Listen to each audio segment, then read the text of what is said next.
25,000 లోపు జీతం ఉన్నటువంటి ప్రతి ఒక్కరిని కూడా ఈ నవరత్నాల పథకానికి అర్హులుగా చేస్తామని చెప్పని కూడా జగన్మోహన్ రెడ్డి గారు ఈరోజు తన మేనిఫెస్టోలో చెప్పడం జరిగింది. ఇది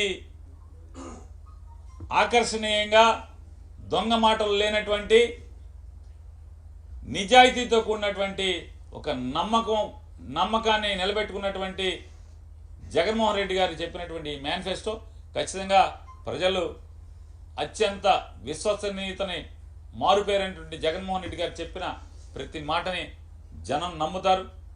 నమ్మకానికి మారుపేరైనటువంటి జగన్మోహన్ రెడ్డి గారు ఇచ్చినటువంటి ఈ మాటని ప్రతి వైఎస్ఆర్ కాంగ్రెస్ పార్టీ, ప్రతి గృహసారథి, ప్రతి కార్యకర్త దీన్ని ప్రజల్లోకి చేరవేయండి, ప్రజలకు చేరవేయండి. ఆల్రెడీ ఇప్పటికే మాట చెప్తే నిలబడతాడు. మా నమ్మకం జగన్, చెప్పాడంటే చేస్తాడంటే అనేటువంటి మాటలు మనం జగన్ గురించి మారుపేరుగా మాట్లాడుకుంటున్నాం. కాబట్టి ఖచ్చితంగా 2024 జూన్ మాసంలో జగన్మోహన్ రెడ్డి గారు ప్రమాణ స్వీకారం చేసి మళ్ళీ ఈ మేనిఫెస్టోని అమలు చేసి తీరుతాడని చెప్పని కూడా మీ అందరికీ విజ్ఞప్తి చేస్తూ సెలవు.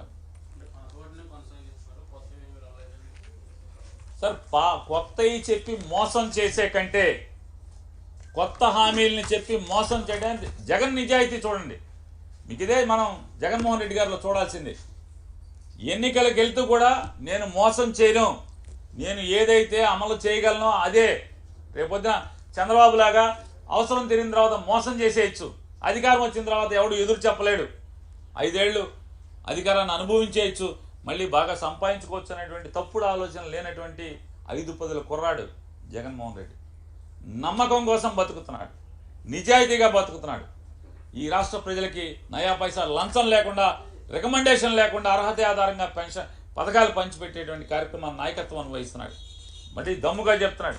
ఎంత ఆత్మవిశ్వాసం కావాలి ఈ రకమైనటువంటి ఎన్నికల ముందు, నేను ఇది మాత్రమే అమలు చేయగలను, ఇంతకు మించి చేయటం ఎవడి వల్ల కాదు, ఎవడన్నా చెప్తే ఆడు మోసగాడే అనేది ఇంత దమ్ముగా చెప్పగలిగేటువంటి రాజకీయ నాయకుడు ఎవడున్నాడు?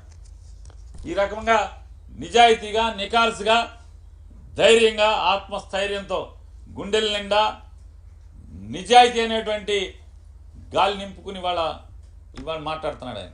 కాబట్టి ఇందులో ప్రజలకి జగన్ మీద నమ్మకం ఉంది, జగన్కి జనం మీద నమ్మకం ఉంది.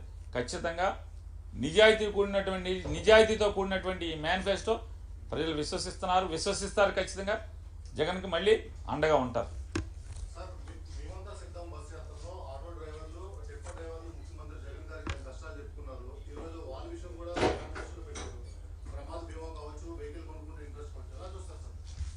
అంటే జగన్ అంటే పేదవాడి పట్ల సానుకూల దృక్పథం ఉన్నటువంటి రాజకీయ నాయకుడు అంటే అధికారం కోసం వెంపర్లాడేటువంటి రాజకీయ నాయకుడు పాత రోజుల్లో మనం చూసాం.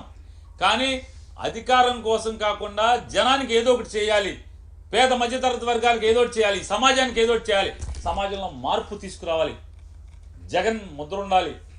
ఇవాళ జగన్ మీద ఒకటే తను చెప్తున్నాడు ఏమని, ఆటో డ్రైవర్లు లేదా టిప్పర్ డ్రైవర్లు లేదా ట్యాక్సీ డ్రైవర్లు వీళ్ళందరూ కూడా కుటుంబాన్ని పోషించటం కోసం నిరంతరం రోడ్డు మీద ప్రజల్ని చేరవేస్తూ